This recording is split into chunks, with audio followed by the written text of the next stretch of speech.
शरीयत में मायूसी बहुत बड़ा गुनाह है। यानी सारी रिपोर्टें भी गलत आ जाए ना, डॉक्टर ने बोल दिया है कि भाई मुश्किल है आपका बचना, उस वक्त भी ये उम्मीद छोड़ना नाजायज़ है कि मैं नहीं बचूंगा। उस वक्त भी उम्मीद यही रखनी चाहिए कि मेरा रब अगर फजल करे तो फौरन शिफा अता फरमा दे। ये जरूरी अमर है, जरूरी। आपको हर कारोबार में नुकसान हुआ है, आपने जितनी भी सही की है आपकी आगे नहीं बढ़ सकी, बड़ी जद्दोजहद की है, आगे नहीं आप जा सके, आपको बार बार पीछे लौटना पड़ता है, बार बार आप महसूस करते हैं कि मेरा नुकसान हो गया है, लेकिन आपके लिए ये सोचना मना है कि मुझे अब मैं कभी भी आगे नहीं बढ़ सकता, मैं तो बस जी ख़त्म हो गई बात, मैं तो थक गया हूँ ये कर करके।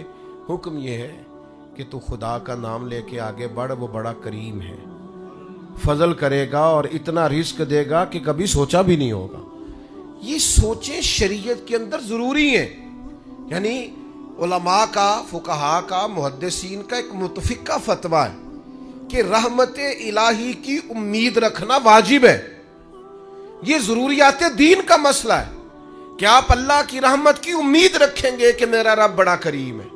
हमारे बुजुर्ग कहा करते थे कि जब भी आप चल पड़ेंगे ना मंजिल इंशाल्लाह आ जाएगी। शर्त चलना है, शर्त उठना है, शर्त सफर शुरू करना है। आप जब चलेंगे तो मंजिल आ जाएगी, आप महसूस करेंगे कि मंजिल आ गई। मैं ये तो नहीं कहता मैंने जिंदगी में बड़ी मेहनत की, लेकिन सफर बड़े बड़े लंबे किए। ये भी गुज़श्ता 1-2 महीने पहले की बात है। हमें बलूचिस्तान जाना था और फिर कुछ ऐसा मामला हुआ, उन्होंने कहा रास्ता ठीक नहीं है, पर हमें पहुंचना भी हर सूरत, रात को हैदराबाद में था और सफ़र वो फ्लाइट जो है वो कनेक्ट नहीं होती, सारा बाई रोड सफ़र था। तो कुछ थोड़ी सी ना 1-2 दोस्त ने हिम्मत दिलाई, उन्होंने कहा जी अल्लाह खैर करेगा, तो अल्लाह ने खैर कर दी। नहीं वो चल पड़े और बड़े बर वक्त पहुंच गए, सारे काम हो गए जितने जितने मंसूबे में थे। थोड़ा सा ना हमारे यहाँ ना अब हिम्मतें दिलाने का माहौल भी ख़त्म होता जाता है। और मैं आपको अर्ज़ करता हूँ जवानों को, बाद बुजुर्गों को भी ज़रूरत होती है कि उनकी हिम्मत दिलाई जाए, उनसे कहा जाए कुछ भी नहीं इंशाल्लाह खैर हो जाएगी। आप ये कहते हैं इतनी उम्र हो गई है अब मैं इनको तसल्ली दूं, भाई तसल्ली की ज़रूरत तो हर वक्त रहती। आप तसल्ली दें, आप हिम्मत बनाएं, आप कहें, आप बात करें, चीज़ें बेहतर हो जाती हैं। आप ये कहें कि इंशाल्लाह हो जाएगा, हो जाता है। लेकिन शर्त यह है कि उम्मीद खुदा की रहमत की कभी छूटने ना पाए। रवायत एक बड़ी मुनफरद है, बड़ी हसीन है। फरमाया कि क़यामत वाले दिन ना 2 गुनाहगार होंगे, दोनों को अल्लाह की बारगाह से हुक्म होगा कि जाओ दोनों जहन्नुम में चले जाओ, माज़ अल्लाह सुम्मा माज़। एक दौड़ लगा देगा, भाग गया दोज़ख की तरफ, हुक्म बारी ताला हुआ, चलो दोज़ख में तुम्हारे अमाल बड़े स्याह हैं, उसने दौड़ लगा दी। दूसरा क्या करता है, चंद कदम उठाता है, फिर पलट के पीछे देखता है, फिर चंद कदम उठाता है, फिर पलट के पीछे देखता है, फिर चंद कदम उठाता है, फिर पलट के। तो दरवाजा आ गया दोज़ख का। अब एक भाग गया है, एक दबे कदमों आहिस्ता आहिस्ता चल रहा है। करीम मालिक ने हुक्म दिया दोनों को दोबारा वापस लाओ। अल्लाह अकबर।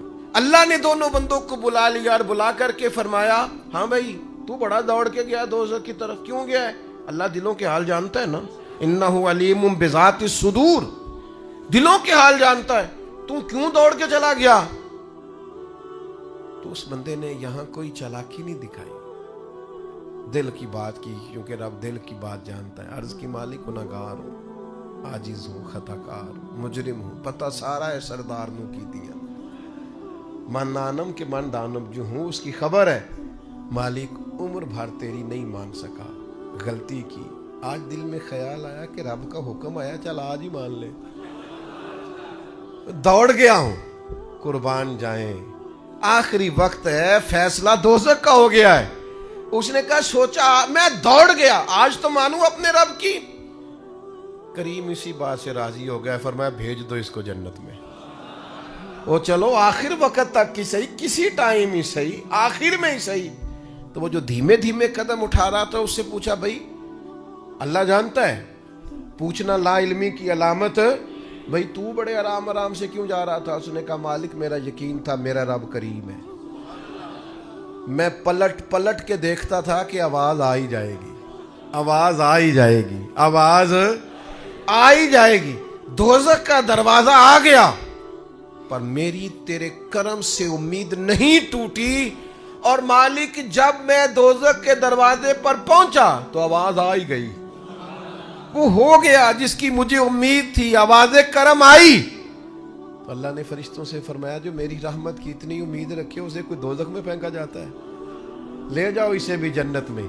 दोनों को जन्नत में डाल दिया। तो आखिरी दम तक रहमत से उम्मीद छोड़नी, कोई कुछ भी कह दे, कितना भी कह दे, उसके करम से उम्मीद छोड़नी। एक दरवेश गुजरे हैं, हजरत अबुल हसन शेबानी रहमतुल्लाह अलैह, वो फरमाते हैं, जिस शख्स को मैं बड़ा गुनाहगार समझता था ना, और बहुत सारे लोग समझते थे, और वाकई वो ऐसे काम भी करता था, फरमाते हैं फिर एक वक्त ऐसा भी आया कि उसने तौबा की, और फिर ऐसा वक्त भी आया कि रियासतें करके हमसे आगे निकल गया, और फिर एक शाम ऐसी भी आई कि मैं उससे दुआ कराने पहुंच गया। ये तो अल्लाह ताला की हिकमत है, उसका करम है।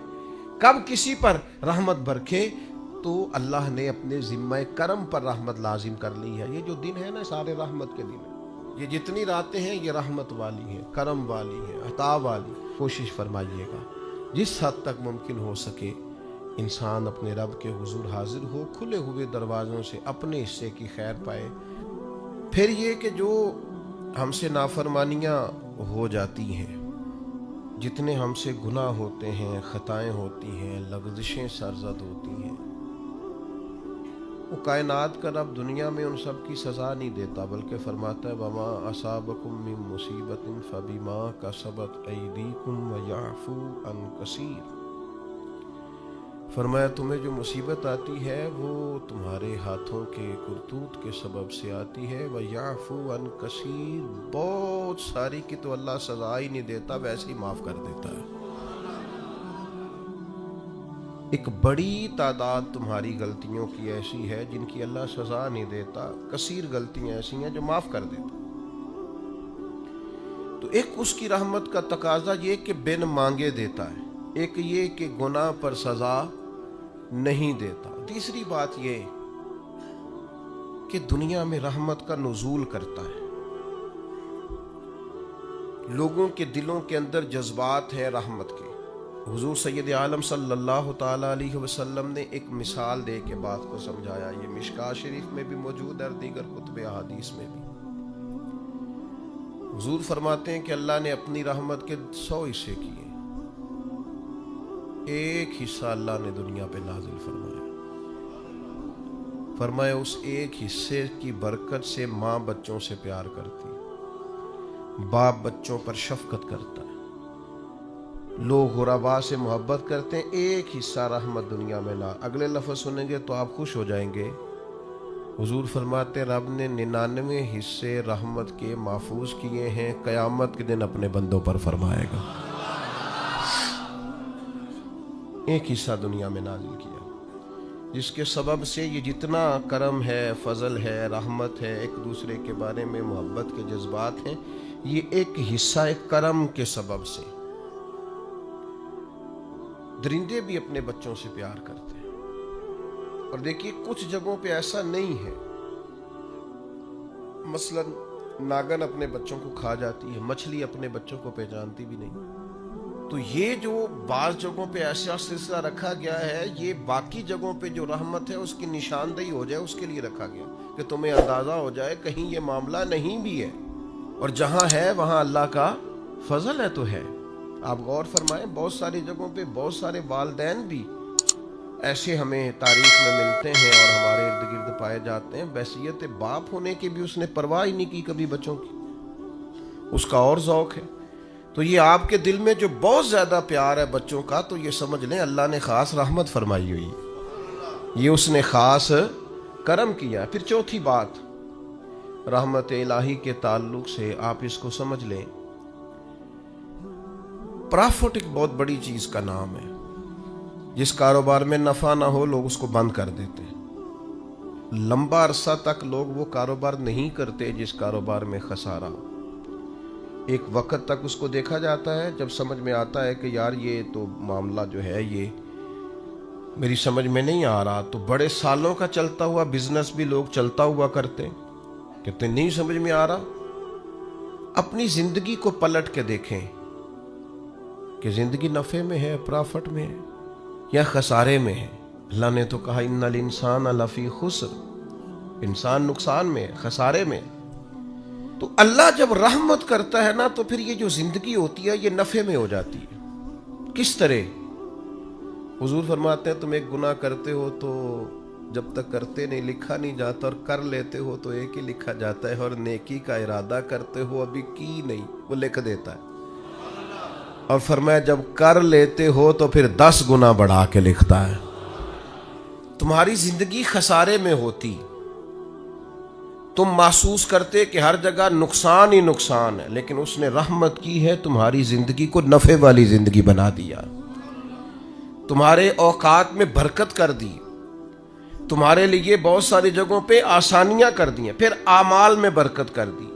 आमाल में, मुसलमान होने की निस्बत से आमाल के अंदर अल्लाह ने बरकत कर दी। आप कभी गौर फरमाएं कि सिर्फ 3 दफा सूरत इखलास पढ़ें तो पूरे कुरान पाक का सवाब है। 1 दफा सूरह यासीन पढ़ लें तो 10 कुरान मजीद पढ़ने का सवाब है। आप 1 दफा दरूद पाक पढ़ें तो 10 रहमतों का नुज़ूल हो जाता है। तो अल्लाह ताला ने अपनी रहमत से चीजों को बढ़ा दिया, उनके अंदर अल्लाह ने अजर को ज्यादा कर दिया। अल्लाह ने ना हमारी जिंदगी के लम्हात को जरखेज कर दिया है, किसी की जमीन को बंजर नहीं रखा। फरमाया तुम नेकियां बोते रहना, 10 गुना से लेकर 700 गुना तक तुम्हें अजर दिया जाएगा। जितनी नीयत अच्छी उतना अजर अच्छा। फिर एक 5वीं बात जो इस ताल्लुक से बड़ी समझने वाली है और काबिल गौर है, वो ये है कि अल्लाह तबारक व तआला ने एक और इनाम भी फरमाया, एक और करम भी अपने बंदों पे किया है कि बात छोटी छोटी नेकियों से अल्लाह राजी हो जाता है। बंदों को मनाना खासा मुश्किल काम है, काफ़ी सारा प्रोटोकॉल देना पड़ता है और सारी ज़िंदगी देना पड़ता है। आपने 99 दफ़ा बात मानी, 1 दफ़ा नहीं मानी तो सामने वाला नाराज़ है। सारी ज़िंदगी आप काम आए, 1 दफ़ा माजरत की तो बिगड़ जाता है। वो कहता है तूने तो कभी तवज्जो ही नहीं की, गौर ही नहीं किया, वो 90 चक्कर में पड़ जाता है। आप किस हद तक जाएंगे? और आप यकीन करें कि ज़रा अगर आपने किसी शख्स को तंबीह कर दी, आपकी राय उसकी राय से टकरा गई, वो जो कह रहा था आपने हाँ में हाँ नहीं मिलाई, आपने कहा नहीं मैं ये ठीक समझता हूं, बिगड़ जाएगा। आप महसूस करेंगे कि लोग सिर्फ उस हाल में राजी हैं कि जिस तरह का वो चाहते हैं आप उस तरह का बन जाएं, और ये मुमकिन नहीं होता, ये खासा मुश्किल काम होता है। लेकिन वो रब बड़ा करीम है। सारी जिंदगी गुनाहों में गुजारने वाली बीबी और लिथड़ी हुई और आलूदा जिंदगी गुजारने वाली अगर कोई तवाइफ सिर्फ एक कुत्ते को चंद कतरे पानी के पिला दे तो मेहरबानी करके सारे गुनाह ही माफ फरमा देता। ये छोटे छोटे अमाल से राजी हो जाता है। इसलिए नबी पाक अलैहिस्सलाम ने ताकीद फरमाई, फरमाया तुमने नेकी को छोटा नहीं समझना, पता नहीं वो किस बात से गोया राजी हो जाए। जो भी खैर तुम्हारे हाथ आए उसको कर गुजरो, जिस हद तक मुमकिन हो तुम नेकी करो, न जाने वो किस बात से राजी है। इब्ने माजा में हदीस है, दीगर कुतुब हदीस में मौजूद है, क़यामत के दिन एक अल्लाह का नेक बंदा जन्नत में जा रहा होगा तो रास्ते में उसे को रोक के कहेगा हजरत याद है मैंने पानी पिलाया था आपको, वो याद है ना मैंने वुजू कराया था, या याद है ना मैंने फलां जगह पे फलां आपकी खिदमत की थी।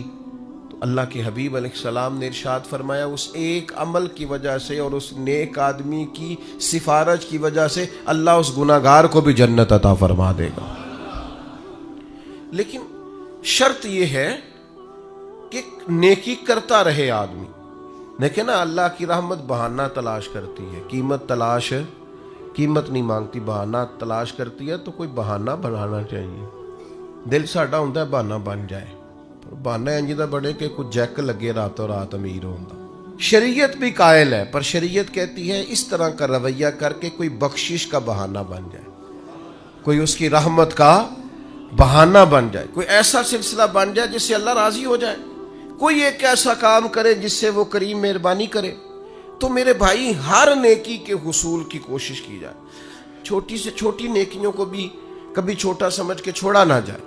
یہ چیزیں اللہ کی رحمت کا بہانہ بن. چھٹی بات، بعض اوقات انسان کی صرف سوچیں ہی اس کی رحمت کا بہانہ بن جاتی ہے. لوگ اچھا بھی تو نہیں نہ سوچتے، گمان کا بھی تو بڑا مسئلہ ہے نا. لوگ سوچتے بھی بڑا خطرناک ہے. جو سوچیں ہیں نا، اسلام کے اندر باقاعدہ گمان پر پابندی لگائی گئی ہے کہ اجتنبوا کثیرا من الظن ان بعض الظن اثم. تم نے بری سوچ سے، برے گمان سے بچنا ہے. بعض گمان بھی گناہ ہے. سوچوں کو لوگ پابند نہیں کرتے، جو طبیعت میں آتا ہے سوچتے ہیں، اور کوئی ثبوت نہیں ہوتا، کوئی دلیل نہیں ہوتی، ان کے پاس کوئی مضبوط بات نہیں ہوتی، بلا وجہ منفی سوچتے اور نہ سوچتے نہیں. خالی گمان کو ہی وہ اپنا نظریہ بنا لیتے ہیں. عمر بھر ذہن بن جاتا ہے کہ ایسا ہی ہے. خالی گمان، کوئی دلیل نہیں، کوئی وجہ نہیں. یعنی ابا جی جو ہیں وہ مجھ سے انفرادی سلوک کرتے ہیں، باقی بھائیوں کے ساتھ ان کا سلوک بڑا اچھا ہے. یہ بس ایک دفعہ سوچ لیا، پھر اس کو طے کر لیے، اور دلیل کوئی نہیں. یعنی والد صاحب نے جس سکول میں بھائیوں کو داخل کرایا اس کو بھی اسی سکول میں ہی ہے. انہوں نے جس جگہ جس مکان میں رکھا باقیوں کو ہے، اس کو بھی وہیں رکھا ہے. انہوں نے سارے رویے مشترکہ رکھے، لیکن اس کا ذہن بن گیا ہے کہ میرے ساتھ وہ والا پیار نہیں جو باقیوں کے ساتھ، اور پھر اس کو طے کر لیا اور عمر گزار دی اسی بات پر. تو گمان کو ٹھیک رکھنا، سوچوں کو ٹھیک رکھنا، نظریات کو پاکیزہ رکھنا. ہمارا جو گمان ہے نا وہ سیٹ نہیں ہوتا. ہمارے ملک میں ایک نا سلسلہ چلتا ہے بدگمانی کا، بے یقینی کا، ٹوٹتی سوچوں کا، بکھرتے خیالات کا. وہ کہہ کے نا کہ ساری دنیا گڑبڑ ہو گئی، تو محسوس ہوتا ہے کوئی بندہ اچھا بچا ہی نہیں. اور نتیجہ یہ نکلتا ہے کہ سوچیں ٹھیک نہیں ہوتی. سوچیں ٹھیک ہو جائیں نا، کبھی سوچیں. داتا گنج بخش علی حجویری رحمۃ اللہ علیہ نے لکھا ہے کشف المحجوب شریف کے اندر، داتا صاحب فرماتے ہیں کہ ایک شخص پہاڑ پر عبادت کرتا تھا اللہ تعالیٰ کی بنی اسرائیل میں سے، اور بڑا طویل وقت اس نے رب کی عبادت کی. پھر اس سے ایک غلطی ہو گئی، اعتراض کر بیٹھا اللہ کی تخلیق پر کہ یا اللہ یہ پہاڑ نہ بنائے ہوتے تو کیا یہ اچھا ہوتا، معاذ اللہ. وہ بے نیاز ہے، ناراض ہو گیا. اپنے اس وقت کے پیغمبر علیہ السلام کو وحی فرمائی، اس سے جا کے کہو تو میری تخلیق پہ اعتراض کرتا ہے، تیرا نام نیکوں کی صف سے کاٹ دیا ہے، نافرمانوں کی صف میں لکھ دیا. بندہ بڑا انوکھا تھا. اور یہ جو بندے کے اندر جذبات پیدا ہوتے ہیں، دراصل یہ بھی توفیق الہی ہوتی ہے. جب آ کے اس سے کہا نا کہ تیرا نام کاٹ دیا ہے، تو کہنے لگا حضور کاٹنا اور لکھنا چھوڑیے، یہ بتائیے میرے رب نے میرا نام لیا ہے؟ یعنی میرے رب نے میرا نام لیا ہے؟ میں قربان جاؤں، ذرا پھر سے کہنا ایک دفعہ، میرا نام اس نے لیا ہے؟ میرے